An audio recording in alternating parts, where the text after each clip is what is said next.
হরে কৃষ্ণ কৃষ্ণ কৃষ্ণ হরে হরে, হরে রাম রাম রাম হরে হরে। হরে কৃষ্ণ কৃষ্ণ কৃষ্ণ হরে হরে, হরে রাম রাম রাম হরে হরে। হরে কৃষ্ণ। প্রত্যেক কৃষ্ণ অনুরাগী ভক্তবৃন্দকে জানাই সুস্বাগতম।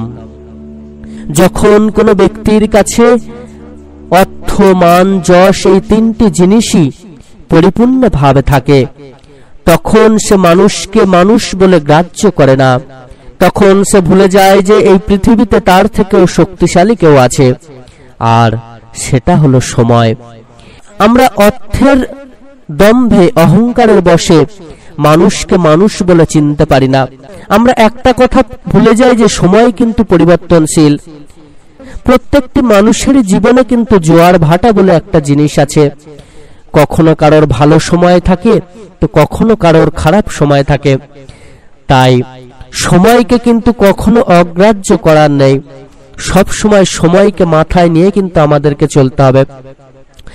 আমরা যখন প্রচন্ড ধনী ব্যক্তি হয়ে যাই, যখন আমরা নিজেদেরকে খুব শিক্ষিত মনে করি, তখনই দেখবেন আমরা ভগবানকে অবজ্ঞা করতে থাকি।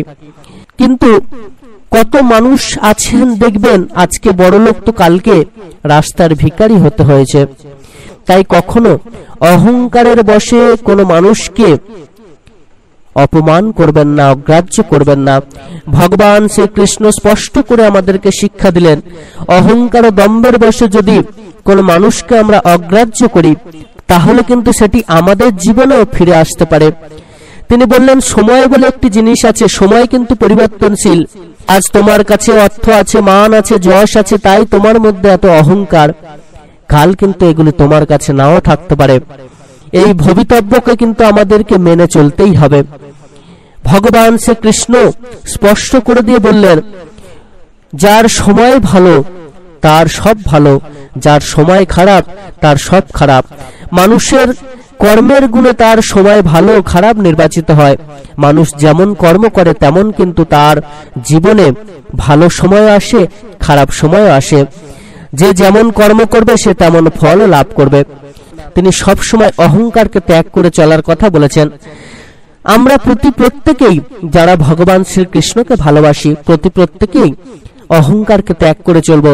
আমাদের মন যেন শুধুমাত্র ভগবানের সাধন ভজনে ব্যস্ত থাকে। পরনিন্দা, পরচর্চা, অহংকার, দম্ভের বশে আমরা যেন কাউকে হেয় না করি, অবজ্ঞা না করি, কাউকে যেন ছোট না করি, বা এমন কোনো কথা যেন না বলি যেন তাকে সেই কথার জন্য কষ্ট পেতে হয়। আমরা কাউকে কষ্ট দেব না। ভগবান শ্রীকৃষ্ণকে ভালোবাসলে এই কথাগুলি কিন্তু আমাদেরকে মেনে চলতে হবে। প্রত্যেকটি মানুষেরই জীবনে ভগবান শ্রীকৃষ্ণের অপার করুণা বর্ষিত হোক। প্রত্যেকটি মানুষ ভগবানের আশীর্বাদ লাভ করুন। প্রত্যেক মানুষই যেন ভগবানের কৃপা থেকে বঞ্চিত না হন। আমরা প্রত্যেকে ভগবান শ্রীকৃষ্ণের অমৃত কথাগুলি মেনে চলব। আমরা কাউকে অবজ্ঞা করব না, কাউকে হেয় করব না, কাউকে কাঁদাবো না। আমরা যা কিছু পেয়েছি সব কিন্তু সেই ওপরওয়ালার দান। ওপরওয়ালা যদি আমাদেরকে না দিতেন তাহলে কিন্তু আমরা সেগুলি পেতাম না। তাহলে কিসের জন্য আমাদের এত অহংকার? তাহলে কিসের জন্য আমাদের অন্যের প্রতি এত বিরূপ আচরণ? কেন আমরা অন্যকে অবজ্ঞা করব, ছোট করব?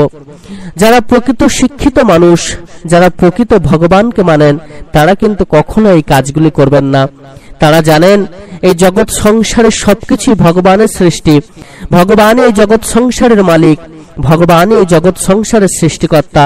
একমাত্র তিনিই জানেন আমাদের ভবিষ্যৎ কি।